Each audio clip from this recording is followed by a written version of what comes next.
Hello everyone, कैसे हैं बच्चों आप सब लोग। आई होप आप सब लोग अच्छे हैं। मैं हूँ इरेना एज यूजुअल एंड इस वीडियो में मैं लाई हूँ आप लोगों के लिए एक नया चैप्टर जो कि है कंजंक्शंस। ठीक है, कंजंक्शंस क्या होता है और कंजंक्शंस कितने तरीके के होते हैं, how many kinds of conjunctions are there, this I am going to explain you and with examples. ठीक है, कंजंक्शंस बहुत यूज होते हैं कॉम्पिटिटिव एग्जाम्स के लिए। जो लोग प्रिपरेशन ले रहे हैं उनके लिए एरर के रूप में आता है, और जो लोग 9th-10th के बच्चे हैं जो आईसीएसई बोर्ड के, उनके लिए ये joining without using and but और सो करके इसमें ज्वाइन करने को आता है। तो किस किस तरह से हम लोग कंजंक्शंस का यूज करके ज्वाइन कर सकते हैं, सेंटेंसेस कैसे फ्रेम कर सकते हैं, वो हम लोग पढ़ने वाले हैं इस वीडियो में। Okay, so let's start. The first one is conjunction. What is actually a conjunction? Conjunction actually है क्या, जो दो चीजों को जोड़ता है। दो sentences हो गए, दो phrases हो गए। Conjunction is a word which joins two or more than two words, phrases, clauses or sentences. For example, and, but, though, etc.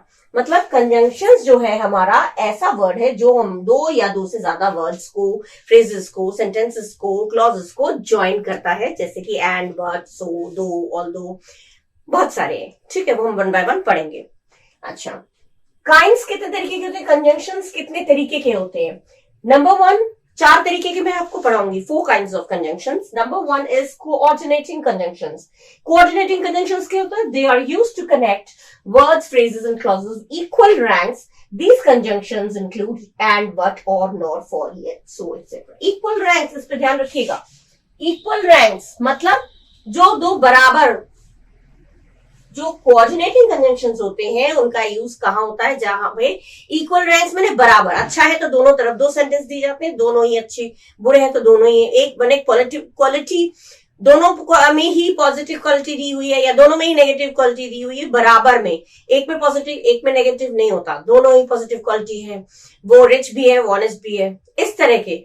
तो इक्वल रैंक्स मैंने बराबर दोनों जो सेंटेंसेस होते हैं वो बराबर रैंक के होते हैं, मतलब इक्वल उसमें चीजें बताई जाती हैं, ऑपोजिट नहीं रहता है। ऐसे में ही हम कोऑर्डिनेटिंग कंजंक्शंस का यूज करते हैं। और वो वर्ड्स कौन कौन से हैं, एंड, बट, जैसे उसने आम खरीदा और सेब खरीदा, तो दोनों ही खरीदा तो इक्वल हो गया। ठीक है, एंड, बट, और, नॉर, फॉर, येट, सो, इस तरह के वर्ड्स आते हैं कोऑर्डिनेटिंग कंजंक्शंस के लिए, जिसमें दो सेंटेंस या दो फ्रेजेस, जो दो वर्ड्स यूज कर रहे हैं वो इक्वल बराबर रैंक के हो, बराबर मीनिंग देते हो। माने पॉजिटिव है तो दोनों पॉजिटिव है, नेगेटिव है तो दोनों नेगेटिव। ठीक है, एग्जाम्पल्स हम लोग और करेंगे इस पे तो समझ में आ जाएगा। Second is correlative conjunctions. Correlative conjunctions क्या होता है? Correlative conjunctions, these conjunctions are used in pairs में होते हैं, मतलब दो जोड़े में। ठीक है, जैसे आइदर, एक ही सेंटेंस में दो वर्ड्स का यूज होना जरूरी है, जैसे आइदर और, या तो ये या तो वो। पॉजिटिव में आया नाइदर, नॉर, ना तो ये ना तो वो, एक ही साथ यूज होते हैं ये। ठीक है, बोथ, डैश एंड डैश, दोनों, ये दोनों ही, ये और वो दोनों, तो ये भी पेयर में हो गया। वेदर और, होगा या नहीं, वेदर जाओगे या नहीं, वेदर डैश करके बीच में जो आता है सेंटेंस, उसके बाद नॉट या और। अच्छा, नॉट ओनली, फिर डैश करके बट ऑल्सो, ना केवल, फिर डैश करके बट ऑल्सो। सेंटेंस दूंगी तो मतलब ना केवल उसे पनिश किया गया बल्कि फाइन भी किया गया, तो ये ना केवल बल्कि but also.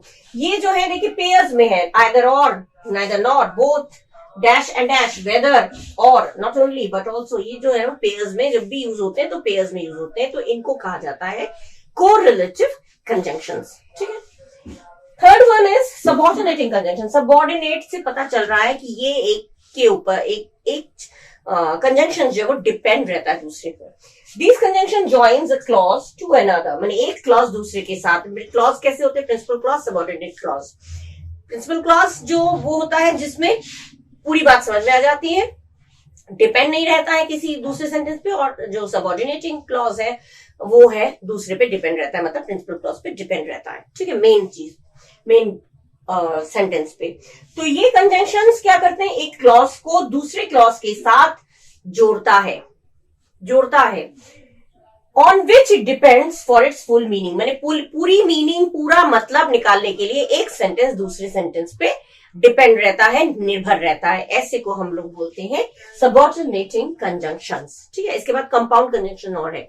4 types of conjunctions है। वो ये कॉम्पिटिटिव एग्जाम्स में जो लोग अपियर कर रहे हैं उनके लिए बहुत ही यूजफुल है, क्योंकि एरर जब आपका आता है ना तो इसी तरह में बीच में इस तरह से एरर आ जाएगा कि आपको देख के लगेगा कि ये तो सही है, लेकिन अगर आप इस वीडियो को ध्यान से देखेंगे, समझेंगे, तो आपको तुरंत एरर फाइंड आउट करने में इजी होगा। आप लोग बड़े इजीली आप लोग एरर स्पॉट कर लेंगे। तो ये बहुत ध्यान से देखिएगा।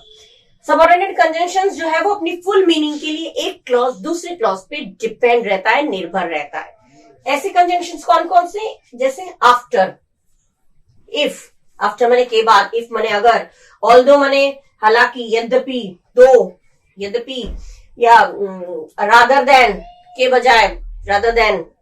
ठीक है, व्हेनेवर जब भी, व्हेनेवर, बिकॉज तो पता ही है, क्योंकि, सो दैट जिससे कि, so that, so that, wherever नहीं, वेराज जबकि, इवन इफ होता है के बावजूद, इवन इफ तुम कहोगी तो भी मैं नहीं करूंगा तुम्हारी बात, इवन इफ। ठीक है, सेंटेंस बनाऊंगी मैं तो आपको समझ में आ जाएगा, और मैं एरर्स जिस तरह से फाइंड करते हैं वो भी मैं आपको दे दूंगी कि अगर कॉम्पिटिटिव एग्जाम्स के लिए तैयारी करने तो किस तरह से एरर्स आपको स्पॉट करने हैं, और अगर आप लोग 9th-10th के बच्चे, आईसीएसई के बच्चे हैं, वो किस तरह से आप लोगों को फ्रेम करना होता है वो भी आप लोग दे दूंगी, तो वो क्लियर हो जाएगा।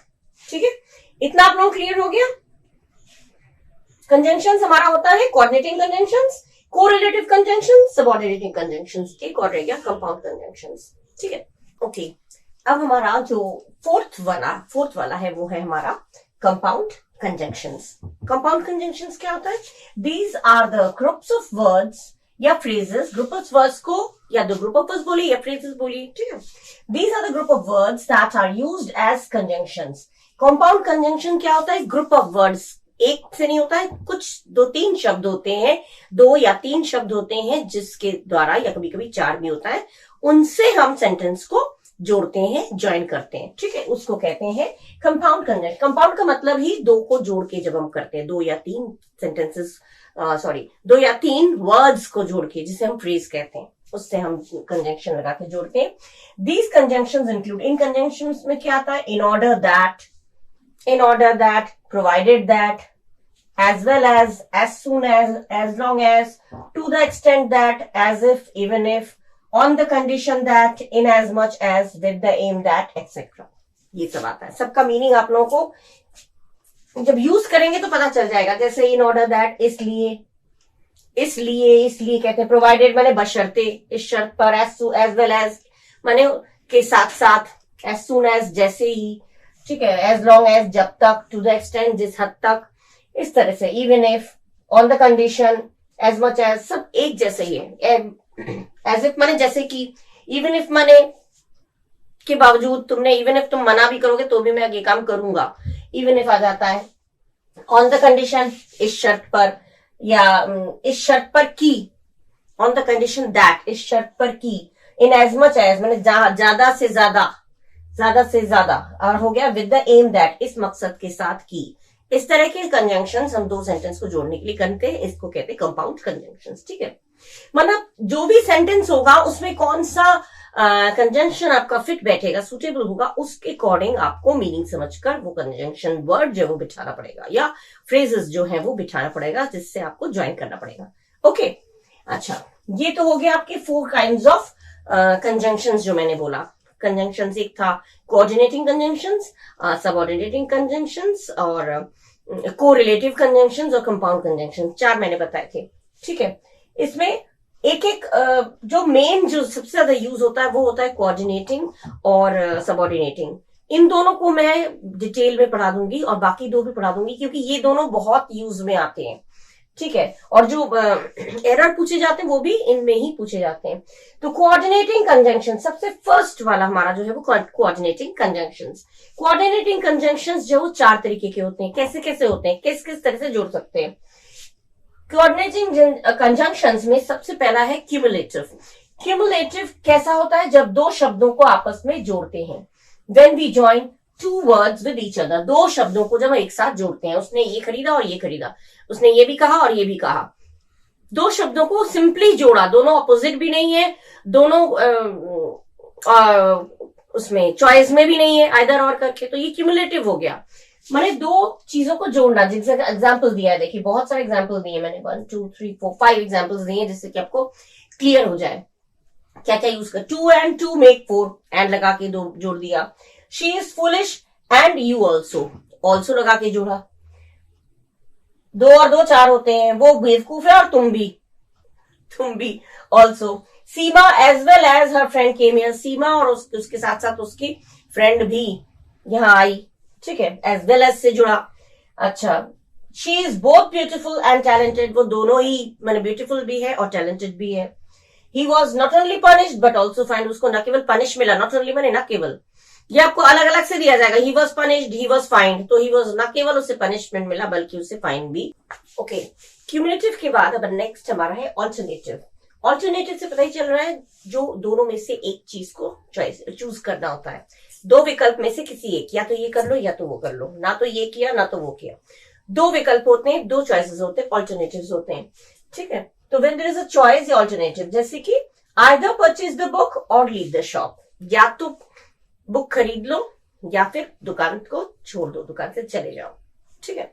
बहुत ज्यादा जब दुकान में जाके हम लोग बुक्स इधर उधर पलट के देखते रहते तो शॉपकीपर बोलेगा या तो ले लो या फिर जाओ, वही चीज है, दोनों में से कोई एक करो, आइदर परचेज द बुक और लीव द शॉप, ठीक है। Next is he neither arrived nor informed, ना तो वो पहुंचा और ना ही उसने इन्फॉर्म किया, दोनों में से कोई काम नहीं किया, दो ऑल्टरनेटिव्स हैं। Make haste otherwise you will miss the train, make haste में जल्दी करो, अदरवाइज नहीं तो, दोनों में से दो ही एक काम ही हो पाएगा, जल्दी करो, ये काम नहीं किया तो ये काम नहीं हो पाएगा, तो मैं जल्दी करो नहीं तो तुम ट्रेन मिस कर दोगे। अदरवाइज कौन कौन से वर्ड्स किस तरह से जुड़ रहे हैं वो देखते जाइएगा, ठीक है। सेव समथिंग फॉर फ्यूचर और you will be in trouble, future के लिए कुछ पैसे सेव करके रखो, बचा के रखो, नहीं तो तुम आगे जाकर परेशानी में पड़ जाओगे, ठीक है। चॉइस, दो विकल्प दिए गए हैं, या तो बचा लो नहीं तो फिर ट्रबल में पड़ जाओगे, ठीक है, पैसे बचा लो नहीं तो फिर परेशानी में पड़ जाओगे।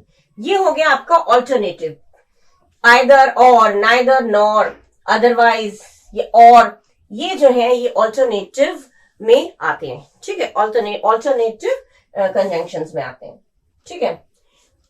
और third one is adversative. Adverse मतलब ही पता है, बिल्कुल अपोजिट, एकदम विरोधी या फिर अपोजिट, ठीक है।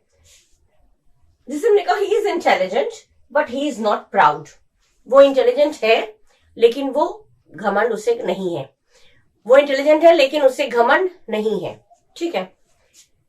He is poor yet he is honest, वो गरीब है फिर भी वो ईमानदार है, ठीक है।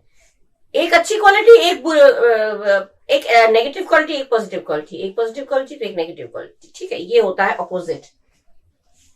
इंटेलिजेंट भी है तो इंटेलिजेंट है लेकिन प्राउड नहीं है, घमंड नहीं है।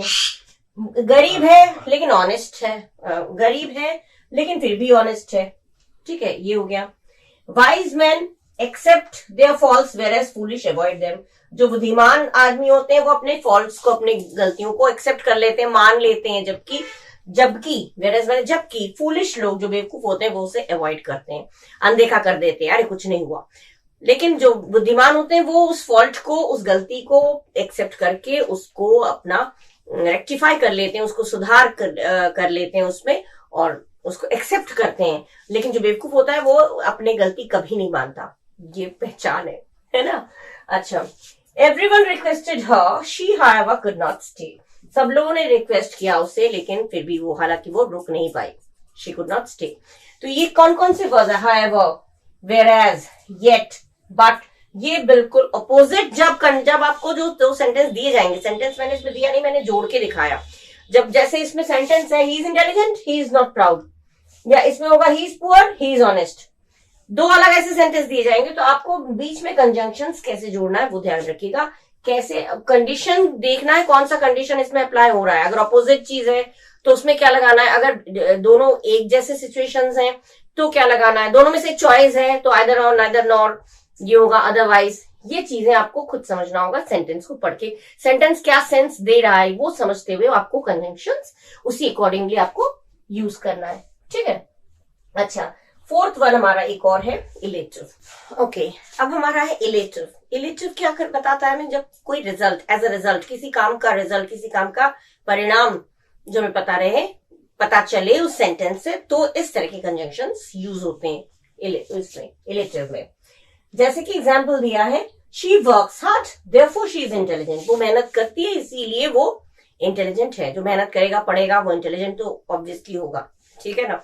जैसे आप लोग पढ़ते हैं तो आप लोग तो पढ़ने वाले बच्चे इंटेलिजेंट होते हैं, दिस इज ऑब्वियस, ठीक है। तो शी वर्क्स हार्ड, वो मेहनत करती है, देयरफॉर इसीलिए, इसका रिजल्ट ये है कि वो इंटेलिजेंट है, रिजल्ट बता रहा है, ठीक है।